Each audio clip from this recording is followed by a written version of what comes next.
Super Esporte ao vivo, terça-feira, 10 de março de 2015. A apresentação do ex-São Paulino Maicon no Grêmio. As notícias do São Paulo, Palmeiras, Corinthians, Santos e muito mais. Mas pra gente começar, tênis. Acabou o sonho brasileiro na Copa Davis. Pois é, depois do nosso brasileiro suculento, João Souza, o feijão. Que delícia! Ai, que delícia! Gente, eu tô sofrendo. Bom, enfim, ter perdido no domingo por 3-2 para o argentino Leonardo Maier na partida mais longa da competição. Foram 6 horas e 42 minutos. Ontem, no duelo decisivo contra a Argentina, Thomas Bellucci foi derrotado por Federico Delbonis, outro argentino, por 3-1. Com o resultado, os argentinos fecharam o confronto por 3-2 e avançaram para as quartas de final, onde vão encarar a Sérvia, de Novak Djokovic e companhia. Já o Brasil vai ter que disputar a repescagem novamente. Ô, vovó, ô, feijão, não faz assim, filho. Vamos fazer uma mistura depois? Liga dos Campeões da Europa. Agora 2 partidas movimentam hoje as oitavas de final da competição. Após empatar em 1-1 no confronto de ida na Suíça, o Porto chega como favorito ao duelo dessa terça-feira diante do Basel. A grande ausência na equipe portuguesa será o atacante Jackson Martínez, que sofreu uma lesão muscular contra o Sporting Braga em jogo válido pelo campeonato português. Já o Basel aposta em uma estratégia de mistério e o técnico Paulo Sousa, que é português, fechou a maioria dos treinos antes do embate dessa tarde. Real Madrid e Schalke também se enfrentam nessa terça-feira no Santiago Bernabéu pelas oitavas de final da Champions League. Confira aí a preparação dessas duas equipes. O técnico do Schalke 04, Roberto Di Matteo, deixou de lado os recentes resultados negativos do Real Madrid e admitiu que a atual má fase do rival não deve alterar em nada o panorama da partida de hoje. Se quiser avançar às quartas da Champions, o Schalke precisará bater a equipe merengue por 3 ou mais de diferença, já que os blancos venceram um duelo de ida na Alemanha por 2-0. O matador Huntelaar e o zagueirão Hoedes, ambos machucados, estão fora do confronto de logo mais à tarde.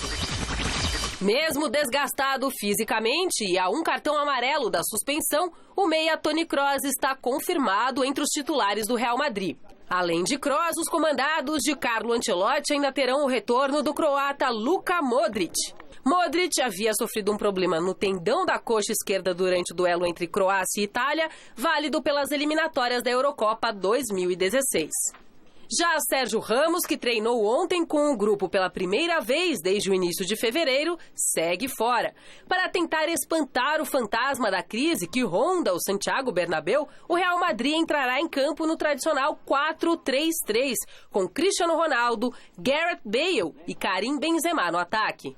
É um momento onde as coisas às vezes não acontecem, temos que trabalhar mais, correr mais, porque só assim vamos mudar de fase e reencontramos o caminho das vitórias sempre.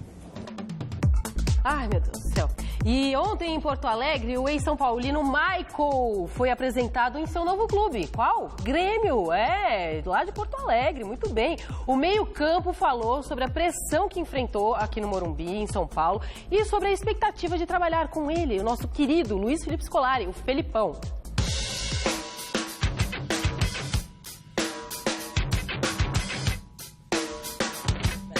Você jogando em time grande, cobranças sempre vão existir, eu falei isso antes, mas eu não sou nenhum menino, tenho 29 anos, já passei por muitas coisas, estou disposto a encarar sempre. Um grande treinador, um treinador vencedor, ganhou Copa do Mundo, muitos títulos, então estou muito empolgado. Eu, na minha carreira, graças a Deus, pude trabalhar com grandes treinadores e agora estou tendo a oportunidade, mais uma vez, de trabalhar com um treinador e campeão de tudo.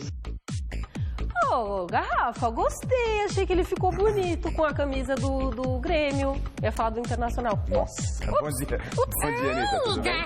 Ô, vovó, tudo bem, vovó? Como é que você tá? Tudo bem? Ela tá vovó, ótima. Sempre. Ela me disse que ontem teve que cuidar, teve um dente dela que caiu, mas tá bem, passou. O Evair começou a rir. Não foi o teu dente, né, Evair? Evair cuida do estúdio mas aqui. Isso é normal, isso é normal. Já caiu o seu? Não. Por quê? Você falou que é normal, pô. É normal pela idade da vovó, né, Anitta? Sim, verdade.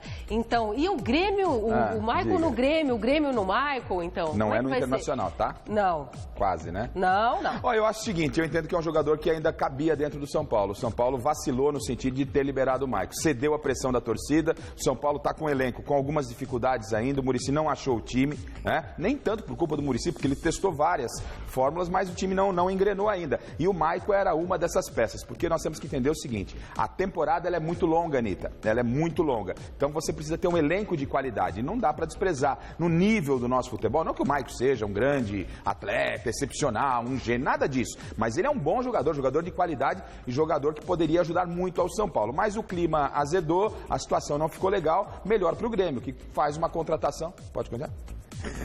Melhor para o Grêmio, que faz uma contratação muito boa no meu entendimento, Anitta. Tá. Fala. O São Paulo, nada. O São Paulo volta a campo pelo Paulistão na próxima quinta-feira contra o São Bento no Morumbi, não é verdade? Bottom.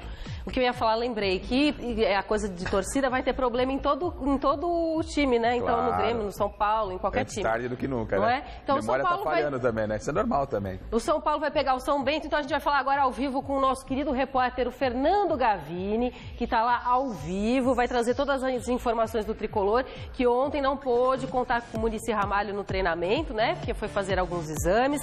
Quero saber mais detalhes sobre o que está rolando por aí. Bom dia, Gavini!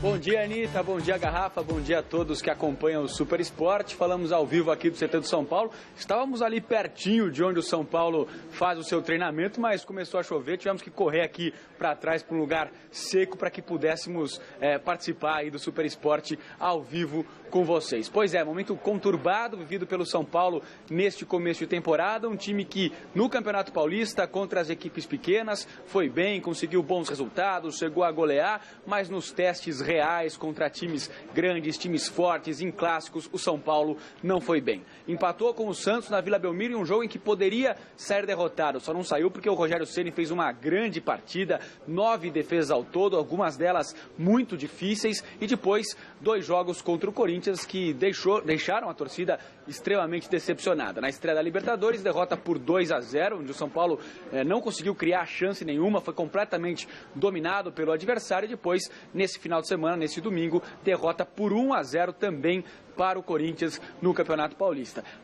O momento é conturbado, o técnico Muricy Ramalho tenta encontrar a melhor formação para o time do São Paulo e muitas críticas vêm vindo por parte da torcida, críticas direcionadas à parte do elenco e também à diretoria. O fato é que a torcida do São Paulo não vem prestigiando o time da mesma maneira do ano passado. O melhor público do São Paulo nesse ano até agora foi exatamente nesse jogo contra o Corinthians, 18 mil pessoas. No jogo contra o Danúbio, na Libertadores, apenas 16 mil torcedores. Numa comparação com o ano passado, a média de público do São Paulo no Campeonato Brasileiro era de 28 mil torcedores. O São Paulo teve, inclusive, o melhor público de todo o Campeonato Brasileiro, 58 mil torcedores. Agora, a torcida não tem respondido da mesma maneira, também porque os ingressos aumentaram bastante do ano passado para esse ano. Logo depois do jogo, o Souza acabou criticando a torcida, não só pela pouca presença, mas também pela atitude que os torcedores têm tido com o time, no tom de crítica dos torcedores em relação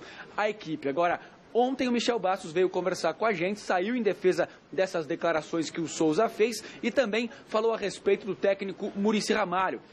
Para o Michel Bastos, o treinador não é o único culpado por esse momento difícil do São Paulo no começo da temporada. Vamos ouvi-lo. Cara, acho que estamos todos no mesmo barco, né? Eu acho que se ganha o Muricy e o grupo, se perde, acho que perde também o treinador junto com os jogadores, né?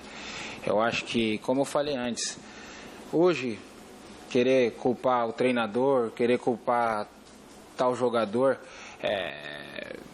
ficaria fácil, mas eu acho que nessas horas aí a gente tem que estar consciente de que tá todo mundo junto.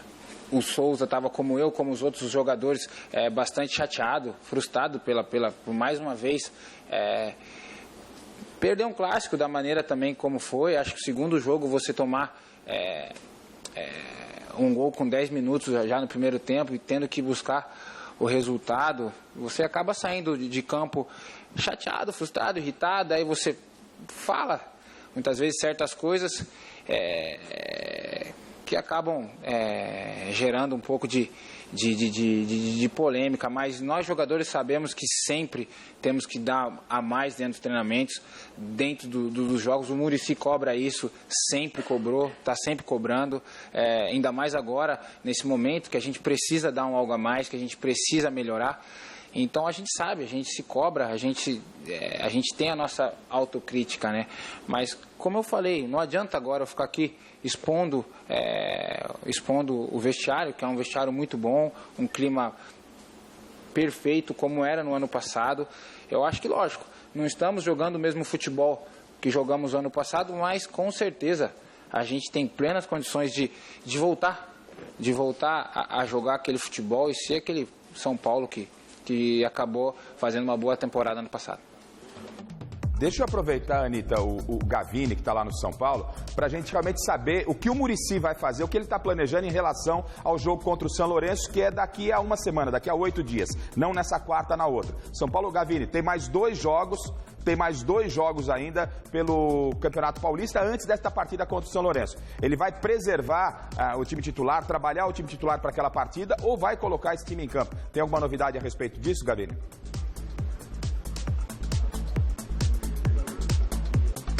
Olha, Garrafa, não há pistas nesse momento a respeito do que pensa o técnico Muricy Ramalho. É claro que ele vai preparar o time para esse jogo contra o São Lourenço da semana que vem. Aliás, são 2 jogos seguidos contra o time do São Lourenço e que é praticamente um mata-mata. Quem se der melhor nesse confronto vai se classificar para a próxima fase, provavelmente junto com o Corinthians. O Corinthians ficou muito perto da classificação com as 2 vitórias iniciais. Então, São Paulo joga 2 vezes contra o São Lourenço, precisa fazer pelo menos 4 pontos para respirar aliviado e poder chegar à classificação para as oitavas de final. Claro, esse é o foco, o Muricy Ramalho trabalha nisso, mas como teve a semana toda livre na semana passada, eu não acho que ele vá poupar jogadores nessas 2 próximas partidas. Acho que ele vai usar esses 2 jogos para testar uma nova formação, mudanças na equipe para poder usar contra o São Lourenço. Mas por enquanto não há pista nenhuma. O que está acontecendo no gramado nesse momento é um treino em atividade com o campo reduzido e não há divisão de equipes. Vamos esperar para ver o que o Muricy Ramalho vai tentar fazer para melhorar o desempenho da equipe do São Paulo.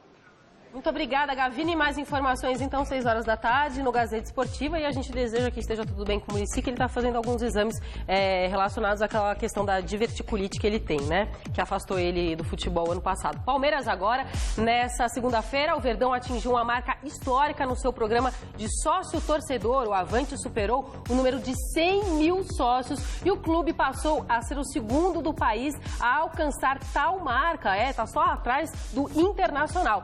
E falando na torcida alviverde, ela vai precisar se programar para no próximo domingo assistir o Verdão bem mais cedo, 11 horas da manhã, é verdade, no Allianz Parque, contra o 15 de Piracicaba. Tudo isso por conta dos protestos que estão programados contra a presidente Dilma Rousseff. A Federação Paulista de Futebol atendeu a Secretaria de Segurança Pública de São Paulo por questões de segurança. Mas, antes de tudo isso, amanhã o Palmeiras tem clássico contra o Santos na Vila Belmiro. Ontem o experiente Zé Roberto falou sobre o bom momento do time e também o reencontro com o clube que defendeu entre os anos de 2006 e 2007. Olha só. Eu acho que a gente está num progresso, né? Não tem como comparar o Palmeiras do ano passado com o Palmeiras atual, né? Até porque é um novo time, né? É um elenco praticamente totalmente modificado. Voltar para a Vila, eu acho que para mim é relembrar os 10 meses que eu passei a jogar lá, né? Que eu joguei lá. Foram 10 meses assim que ficou marcado na minha carreira, porque foi um clube que eu tive a felicidade de conquistar título. Foi um clube que me identifiquei também de uma forma muito rápida com os torcedores e que ficou uma marca, né? Já do lado do Peixe, o atacante Ricardo Oliveira, que aliás fala muito claramente, né? Marcou 2 vezes contra o Botafogo de Ribeirão Preto, comemorou o fim da seca dos gols. Já o diretor de futebol do Peixe, Dagoberto dos Santos, falou sobre os candidatos ao posto de novo treinador do clube. Quem serão? Dorival Júnior? Wagner Mancini? São os nomes mais fortes, nós estamos avaliando, estamos junto com o Conselho Diretor, com a própria presidência, qual é a melhor oportunidade de a gente começar a conversar diretamente com eles. O fato do Dorival já ter trabalhado no Santos e ter um carinho especial pela base do Santos, que é algo que vocês primam muito, ajuda nesse momento? Claro que sim, mas ambos trabalharam no Santos, são grandes treinadores e são as opções que nós temos no momento. Para mim, eu acho que foi importante pelo fato dos gols, né? Aquilo que eu sempre falava, satisfeito com o desempenho, mas incômodo porque não estava fazendo gol. Mas era uma coisa que eu sabia que ia chegar, porque estava criando oportunidades, o grupo estava me ajudando e era só uma consequência. Muito bem. Primeiro, o Zé Roberto tem uma cabeça ótima, né? Uma tranquilidade, uma clareza, uma maturidade desde sempre. Tem uma liderança natural, né? Natural. E o Ricardo também, dentre outras coisas que ele falou, sobre essa questão do técnico, ele disse que não se mete nisso. É um problema da diretoria. A diretoria só acha o seguinte, pensa o seguinte, Anitta, a diretoria tem que resolver o mais rápido possível. O que não dá é para deixar o elenco na mão da boleirada, porque senão eles tomam conta. É a mesma coisa colocar o rato para tomar conta do queijo. O bicho pega. Então tem que trazer logo um comandante. Tá entre Dorival ou Mancini, entendo que os dois estão no mesmo nível, né? Pelo patamar salarial que o Santos pode pagar. Sobre o clássico, não vejo favoritismo. As duas equipes ainda num processo de adaptação da temporada. É um jogo muito equilibrado, apesar do fator campo fazer aí um pouquinho peso maior para a equipe do Santos, mas é um jogo bom. Espero ter um jogo movimentado, porque são duas equipes que vão ao ataque, são duas equipes que buscam o gol a todo instante, então eu fico esperando um bom clássico amanhã no Campeonato Paulista, que está meio modorrento ainda, né? Mas então quando tem uma atração como essa, acho que vale a pena, deve ser com certeza o principal jogo da rodada e espero com muitos gols.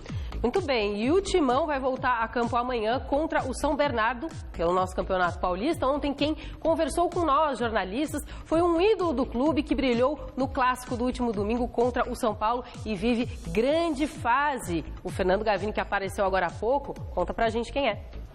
A fase de Cássio é muito boa. Desde que a temporada começou, o goleiro só foi vazado 2 vezes em 10 partidas oficiais disputadas. Atuações que fizeram Tite rasgar elogios ao camisa 12. Ele tem todas as virtudes para, claro que o Dunga está acompanhando, para continuando bem, inevitavelmente ser convocado. Aí já não cabe a mim, o meu trabalho é fazer o melhor aqui no Corinthians, tá bem, tentar ajudar o Corinthians. Esse é o meu objetivo e eu acho que sendo convocado para a seleção é um bônus. Então tem uma pessoa lá, tem um treinador, tem os olheiros. Aí é critério deles quem eles chamam ou não para a seleção. Eu, falando por mim, eu sou pronto para ir para a seleção.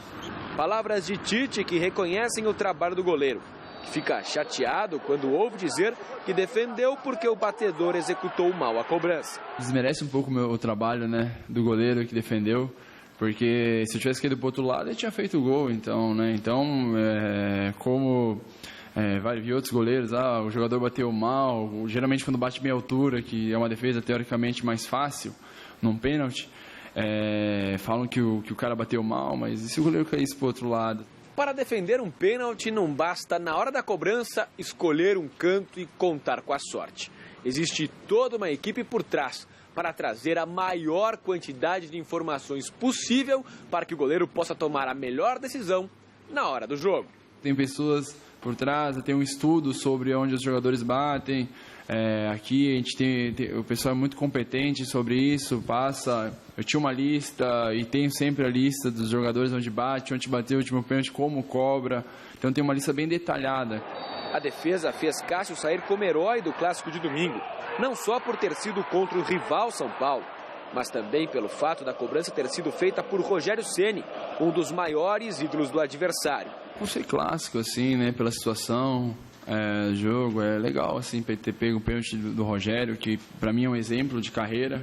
Foi o cara que ficou tanto tempo no gol de um time grande como São Paulo, com certeza, mesmo sendo um rival, é um cara que serve como exemplo, é inevitável. E espero seguir o mesmo rumo dele, ficar muito tempo aqui no Corinthians. E eu acho que é legal, assim, mas eu acho que o mais legal é ter ganhado o clássico, né? As atuações de Cássio falam por si só. E uma coisa ele garante, está melhor do que em 2012, quando foi campeão da Libertadores e do Mundial pelo Corinthians. Estou bem mais maduro, aconteceram muitas coisas positivas e negativas, acho que acredito que a gente vai amadurecendo com as vitórias e com as derrotas também. Então, acredito que hoje eu esteja mais bem preparado, já esteja um pouco mais experiente daquele goleiro que era em 2012.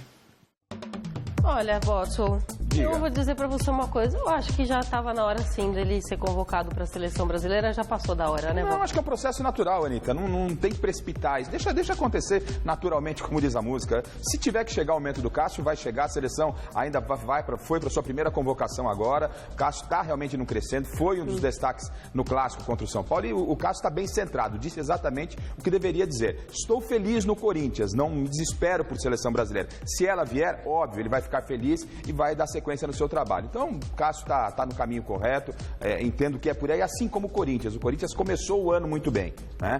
Tem ainda muito a provar, tem muita água para passar por debaixo dessa ponte, mas o Corinthians começou o ano bem, aí é uma consequência, o Cássio, todo mundo. O Corinthians precisa definir a situação do Guerreiro, que ainda não rolou, esse negócio se renova, se não renova, e por falar em renovação, azedou o negócio do Valdívia com o Palmeiras, hein? Valdívia, que tem contrato terminando na metade do ano, ele queria ganhar 1,5 kg de filé mignon. O Palmeiras ofereceu o colchão duro para ele. E ele falou, assim não vou ficar não. Então acho que tá vazando. Aliás, pode ir, abraço pro gaiteiro. A gente cantou essa bola, né? Bom, me ajuda aí, Garrafa, eu não sou dateira, mas me ajuda aí, hein? Porque agora é uma notícia muito desagradável que a gente tem para dar aqui. Ontem, um acidente de helicóptero na Argentina vitimou 3 atletas da elite do esporte francês. A nadadora Camille Muffat, campeã olímpica nos 400 livre. O boxeador Alexis Vastini, medalhista de bronze em Pequim, em 2008. E a navegadora Florence Artaud faleceram após o choque de 2 helicópteros durante gravações de um reality show francês de sobrevivência chamado Dropped, que coloca celebridades em situações desafiadoras. O ex-jogador francês Sylvain Wiltford, que já atuou pelo Arsenal da Inglaterra e também é integrante do reality, não estava presente na filmagem e foi um dos que se salvou. Além dos atletas, 4 membros da produção do programa, 2 pilotos argentinos e uma pessoa ainda não identificada também faleceram nesse acidente. A gente lamenta muito, né? Um programa de televisão, quer dizer, tudo, né? O falecimento, o acidente, e ainda um reality, um programa que é uma coisa que é para ser alegre, né? Incentivar o esporte. Enfim, a gente lamenta. O programa de hoje fica por aqui. Mais informações, 6 horas da tarde no Gazeta Esportiva. Um beijo, tchau. Tchau, Bonessa.